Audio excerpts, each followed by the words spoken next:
Let's talk the recent clinical evidence on blueberries, only here on the People Scientist podcast.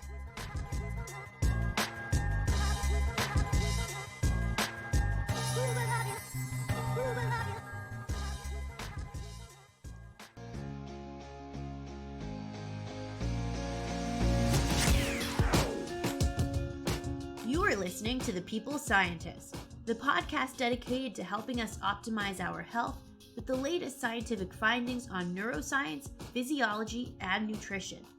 I, your host, Dr. Stephanie Caligiuri, a nutritionist, physiologist, and neuroscientist, will be here with you every single week, bringing us information to ignite our thinking, to help us be one step closer to the healthiest we can be.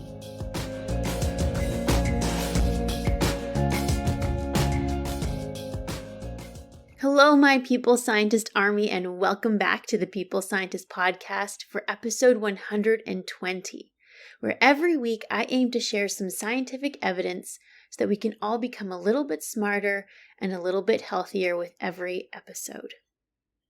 How are you feeling today?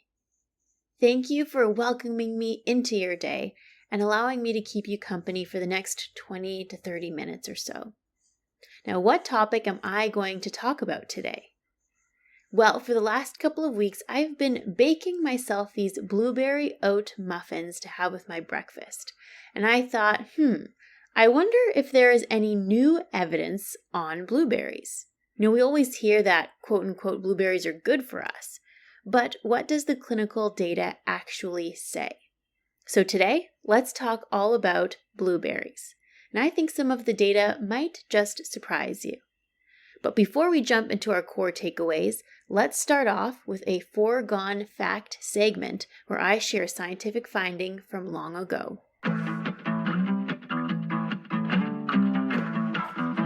For today's foregone fact, I bring you the Minnesota starvation study that was led by Ancel Keys during World War II in 1944. Now, thousands of men were able to avoid being drafted into the army during the World War because of claiming conscientious objection. In other words, they did not want to kill or hurt anyone. Now, conscientious objectors often belonged to religious groups, and instead they remained in the USA and acted as firefighters, foresters, among other civilian service jobs. Now, very sadly, famine and starvation were occurring globally during the war, and it was unknown how to properly care and rehabilitate individuals that battled with starvation. This is where the scientist Ancel Keys came in. He looked for healthy men to volunteer in this clinical trial of starvation. The slogan for the brochures that he handed out said, "Will you starve that they be fed?" So 36 men that were conscientious objectors proudly volunteered for the study, saying that they felt this was their way of serving their country in a non-violent way. Now, the main objective of the study was to characterize the physical and mental effects of starvation on healthy men by observing them under normal baseline conditions, then subjecting them to semi-starvation, and then following them under conditions of rehabilitation. Now, this experiment started in November 1944. The men began for 3 months with eating 3,200 calories a day, which met their energy requirements. Then this was followed by a 6-month semi-starvation period, beginning on February 12, 1945, in which they ate half their daily requirement of calories, 1,800 calories, every day in order to lose 25% of their body weight. Now, their diet consisted of foods that were likely available to those during the famine and hardship in Europe, such as potatoes, turnips, rutabagas, dark bread, and macaroni. Now, the men were closely monitored and lived and worked on the campus during this time, and they were expected to do 22 miles or 35 kilometers of walking every week. Now, the men lost significant weight over this 6-month period. Now, there are photographs available of these participants, and they look considerably malnourished. How difficult this must have been for them. I can't even imagine. But when the men were interviewed and asked about their experience, they said that they felt very proud of their contribution to help those during the war. So after the 6 months of starvation, Then began the 3 months of rehabilitation to understand how to properly care for individuals that had undergone starvation. This began at the end of July 1945 and continued until October. With VE Day in Europe on May 8, 1945, and the Japanese surrender on August 14, 1945, the results of the experiment were becoming increasingly relevant.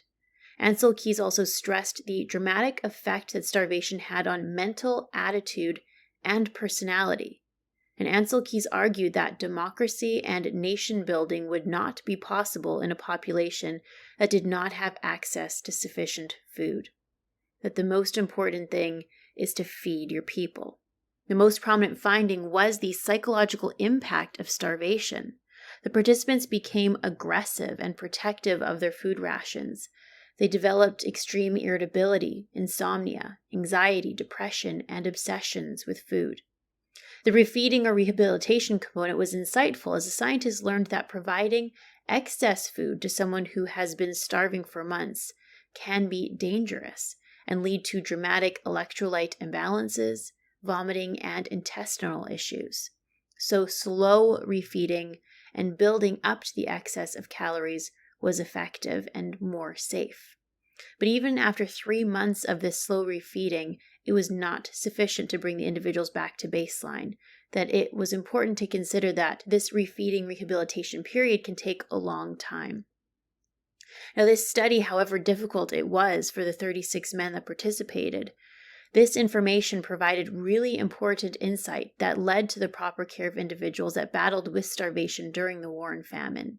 So thank you to those participants, for they starved so that others could be properly rehabilitated. So there is today's foregone fact. Now let's get into those core takeaways of today's topic on blueberries.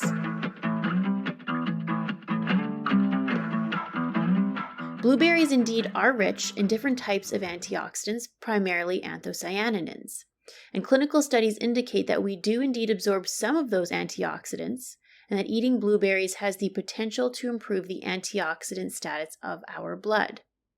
But does that translate into anything in regard to disease and conditions? Observational studies indicate a correlation between berry intake and reduced risk of dementia and heart disease.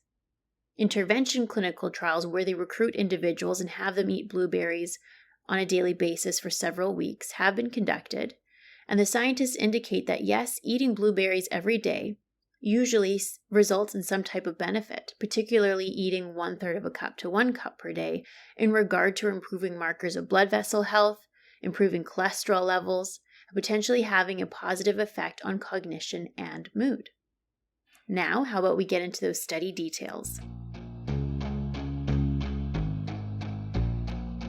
Cult in the journal Advances in Nutrition in 2020 wrote a great review covering much of the recent clinical data on blueberry intake in humans. They note that even 1/3 a cup of blueberries per day might make a significant impact on many chronic diseases.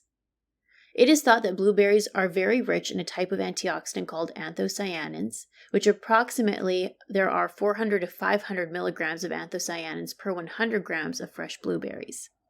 Clinical studies included in this review indicate that yes, we do absorb the anthocyanins into our circulation, and that can be absorbed into our tissues where they might have some biological antioxidant activity there. Now, many of these clinical trials looked at different forms of blueberries, for example, fresh, frozen, and even freeze-dried blueberries that have been pulverized into a powder. Now, I suppose the powder was convenient for the clinical trial participants and so was used frequently. So the question is there any difference in these different forms of blueberries? Well, frozen blueberries are convenient in that they can be out of season and stored for long periods of time. So are they just as good as fresh blueberries? Well, Poyana in 2010 conducted a study and concluded that yes, frozen blueberries seem to be quite similar to fresh blueberries in regard to their antioxidant amount. If blueberries are frozen and stored in a freezer at minus 18 degrees Celsius for 10 months, they lose only 12% of their anthocyanin content. Now, dehydrating the blueberries with heat can significantly degrade the anthocyanin content, unfortunately. So freeze drying is a common method used to preserve the antioxidants.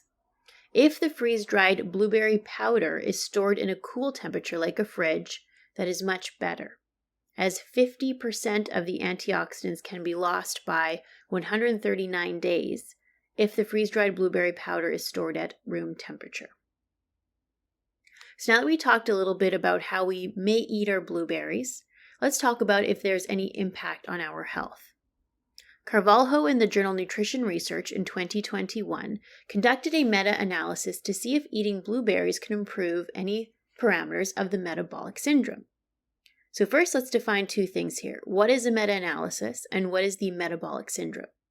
Briefly, a meta-analysis is where scientists compile together several clinical trials all investigating the same thing, like clinical trials aiming to see if blueberries could improve blood pressure. Then, when all the study data is compiled from the various clinical trials, the scientists try to summarize it all into one conclusion. Do blueberries actually improve blood pressure or not? So it is considered a very powerful technique as it puts together many clinical trials. So the scientists here looked at metabolic syndrome. Now, this is a condition hallmarked by individuals battling with excess fat around the stomach area, high blood pressure, high blood sugar levels, and high fasting triglycerides in the blood. This combination is thought to put individuals at high risk for events such as heart attack, stroke, kidney disease, and vision problems. As such, special attention is paid to metabolic syndrome and ways to help improve the condition. Now, naturally following quote-unquote a healthy lifestyle is recommended, such as exercising and reducing unhealthy, processed, high-sugar, high-calorie foods. However, if we get down into the details, what exactly is a healthy diet? Can blueberries be a part of that? And can that make a bigger difference? Let's find out. So Carvalho and colleagues in 2021 pooled together 12 clinical trials for this meta-analysis. Now, the length of the blueberry intervention ranged from 1 to 24 weeks. Now, how much blueberries did the participants eat? Well, some studies included fresh blueberries, and some studies looked at freeze-dried blueberries that were pulverized into a powder. Again, I think some scientists looked at the freeze-dried or pulverized blueberries as it is easier to give participants a large supply of a more shelf-stable blueberry powder to take home for several weeks, as opposed to having the participants need to pick up fresh blueberries or to have freezer space for many frozen blueberries. So I think that's why a lot of these clinical trials looked at freeze-dried blueberries that were pulverized into a powder. This also might allow the participants to take in a higher amount of the bioactives present in blueberries as the water has been removed in the freeze-dried powdered blueberries. So if the participants were to consume fresh blueberries, they looked at usually half a cup to 1 cup per day. If looking at freeze-dried powdered blueberries, they looked at approximately 35 to 50 grams per day. Now, the scientists noted that consuming blueberries in its various forms did indeed appear to improve total cholesterol, diastolic blood pressure, that bottom number on our blood pressure rating, and it lowered LDL cholesterol, the cholesterol that has the potential to become oxidized and contribute to atherosclerosis or clogged arteries. So scientists here concluded that blueberries may improve some parameters of the metabolic syndrome. Now, how about we go through some of the individual clinical trials, shall we? Well, Curtis and colleagues in 2019 in the American Journal of Clinical Nutrition recruited 115 people with metabolic syndrome aged 50 to 75 years old for a 6-month-long trial, and they had them consume half or 1 cup of blueberries freeze-dried, and then those blueberries were pulverized into a powder down to 13 or 26 grams of the powder every day. Or the participants consumed a placebo powder that looked and tasted similar to the blueberry powder. The scientists wanted to see if eating blueberries could improve biomarkers of heart and blood vessel health and the risk for diabetes. So what did the scientists see? Well, firstly, they noticed compliance was high, that participants were 94% compliant with consuming their half cup or 1 cup of blueberries per day, which is great. Because if we can't stick to a therapy, then it is not very useful, is it? So firstly, eating this amount of blueberries daily seemed feasible for these participants. Second, the scientists noted that the antioxidants abundant in blueberries, called anthocyanins, appeared in the circulation and urine of participants, indicating that we do indeed absorb the antioxidants present in the blueberries. Third, the scientists noted that 1 cup of blueberry intake per day improved some markers of blood vessel health, such as reducing the stiffness of the arteries and improving how elastic they are. In the participants that were not taking statins to lower their cholesterol, blueberry intake seemed to increase the good cholesterol, the high-density lipoprotein or HDL cholesterol, by 0.08 points. The scientists also noted in the placebo group a marker of metabolic syndrome, which is CGMP, appeared to increase over time, but they did not see this average increase in the individuals consuming 1 cup of blueberries per day. So the scientists speculate that blueberries may prevent the worsening of metabolic syndrome. Markers of insulin resistance and blood pressure did not appear to be impacted by blueberries in this particular study population. Importantly, the scientists did not note these same benefits in individuals consuming half a cup of blueberries per day, that it appeared in this study that the benefits were seen with 1 cup of blueberries per day. So according to this meta-analysis of 12 studies and according to this individual clinical trial, it does indeed appear that consuming different forms of blueberries might have a positive impact on individuals living with metabolic syndrome. Now, how about another condition? For example, let's take a look at osteoarthritis. Dew and colleagues in the journal Nutrients in 2019 investigated the potential effect of blueberries on the chronic inflammatory condition osteoarthritis. Now, this form of arthritis is the most common form, often affecting the knees in older adults, and unfortunately impairs walking ability in many. It is thought that inflammation may drive and contribute to osteoarthritis, so therapies like blueberries that might reduce oxidative stress, which therefore might reduce inflammation, might have a potential benefit. So let's see what they did in this clinical trial, shall we? The scientists recruited 66 adults aged 45 to 79 years old that were diagnosed with osteoarthritis. The participants were required to eat 40 grams of freeze-dried blueberries that were pulverized into a powder, or a placebo powder that looked and tasted similarly, every day for 4 months. Now, their methods to test the impact on osteoarthritis included a questionnaire on pain, stiffness, and difficulty performing daily tasks. They also had markers of inflammation assessed in their blood, and they also had their walking assessed by the technology Gait-Right electronic walkway. Now, what did the scientists see? Well, after consuming the freeze-dried blueberries every day for 4 months, the blueberry group indicated their pain improved by about 40% since baseline, whereas the placebo group noted about a 15% improvement since baseline. So a bit of a placebo effect, but the blueberries certainly had a greater effect. The blueberry powder also seemed to have a significant impact on measures of stiffness and improved the ability to perform daily activities as indicated in the questionnaires. Now, some measures of their walking, such as pace with single limb support, seemed to improve in the blueberry group alone. Now, surprisingly, many of the inflammatory markers that the scientists looked at in the patient's blood had no statistically significant improvements. So despite not seeing a reduction in some of the inflammatory markers in the patient's blood, there were still significant improvements seen in their symptoms of osteoarthritis. Now, what else might blueberries have an impact on?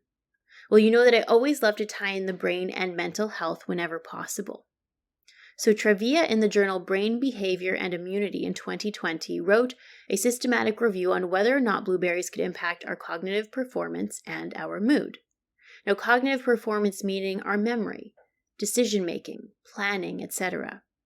Mood being our happiness, absence of anxiety and depressive disorders and feelings.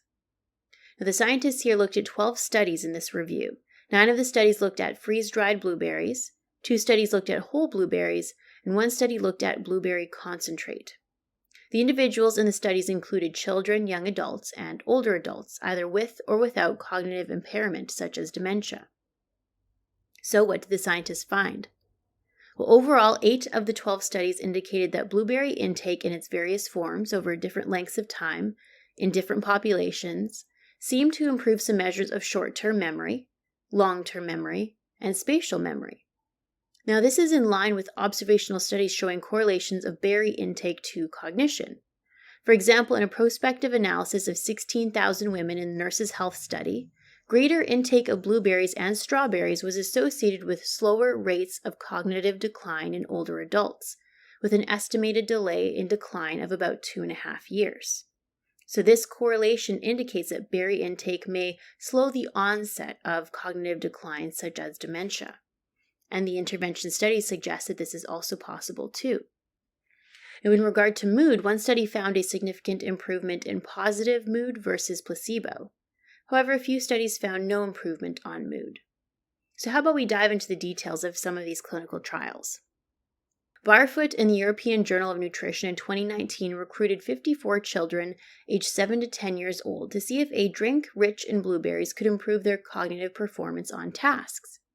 There was also a placebo group where the drink looked and tasted similar and had similar composition but did not contain blueberries or its bioactive antioxidants. Now, before and 2 hours after consuming the blueberry drink or placebo drink, the children took part in 3 exams, one about attention, one for auditory learning, and one for reading efficiency. The scientists concluded that the flavonoid-rich blueberry drink, equivalent to 240 grams or 1.5 cups of fresh blueberries, could provide acute cognitive benefits in children, as those who consumed the beverage scored better 2 hours post-drink for memory and attention.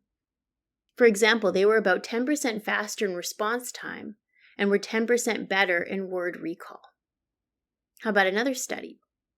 Boesflug in 2018 recruited 21 older adults with mild cognitive impairment. They were to provide 12.5 grams of freeze-dried blueberries daily or placebo to the participants for 16 weeks. Unfortunately, no improvements in cognition were seen here. Now, why might that be? Well, maybe 12.5 grams is not sufficient. Perhaps not everyone benefits from blueberries, and the study of only 21 people did not capture responders. So that's the thing, is I hope in this podcast to be able to share the fact that not all the trials show benefit. With these meta-analyses, they say 8 of the 12 studies showed benefit, but 4 of the studies didn't show a benefit. And a lot of the times, the scientists don't dive into why some of the participants didn't see a benefit. But I think the reality of the situation is sometimes we respond to therapies and treatments and sometimes we don't. A lot of the time, it might have to do with our genetics, or it might have to do with our history of eating. But some of the studies do show an improvement in cognition, but like this one in 2018, it did not. Perhaps 12.5 grams of freeze-dried blueberries just wasn't enough, and that's the reason why. How about another study?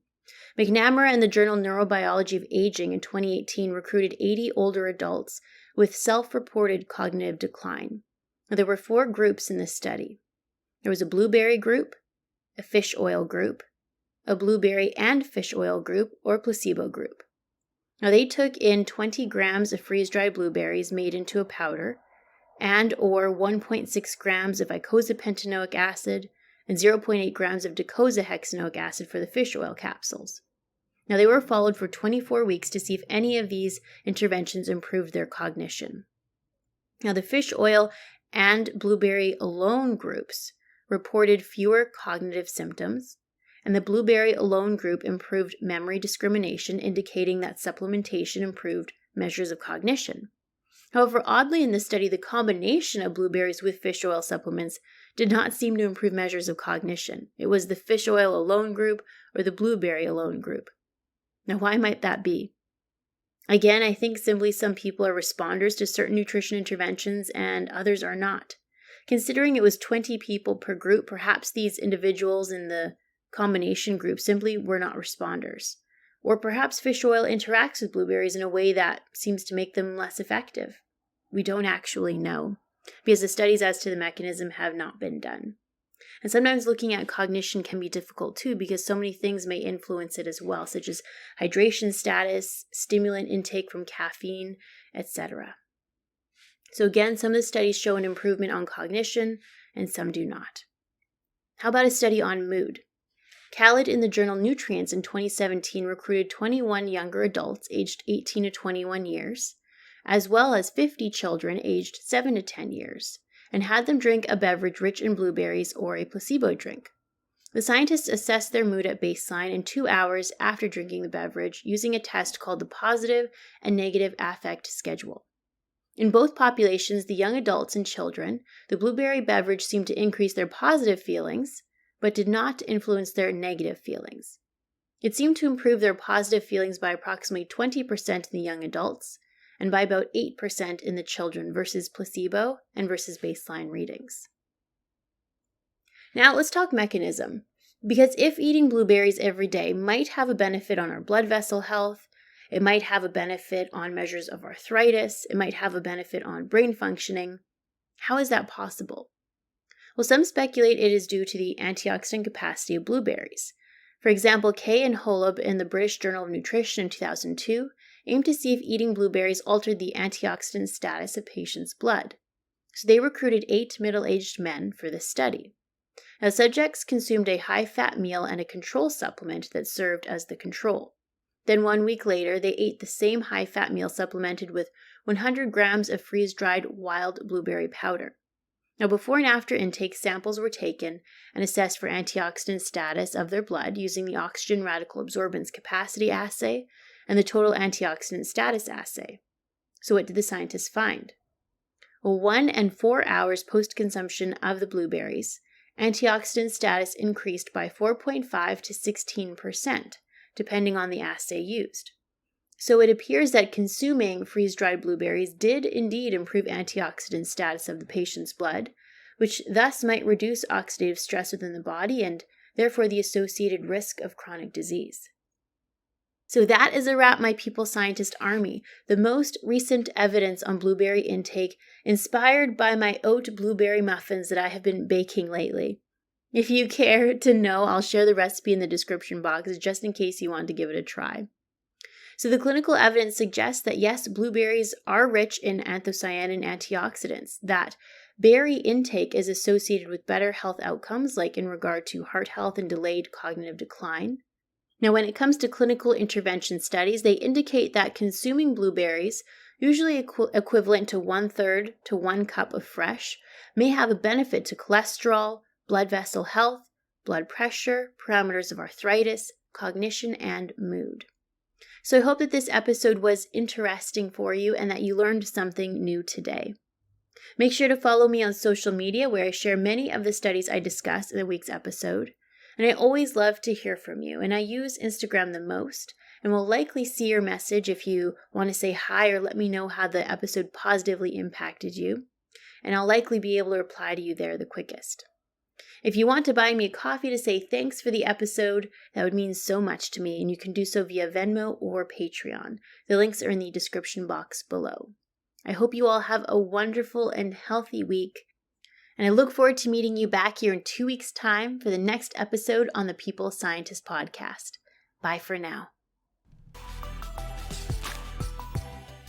I am a scientist simply sharing scientific evidence. Some of the clinical interventions I discuss are not appropriate for everyone. Before making any changes to your diet or lifestyle, please do consult the advice of your physician or dietitian. My opinions expressed here do not necessarily reflect those of Mount Sinai Hospital and its affiliates.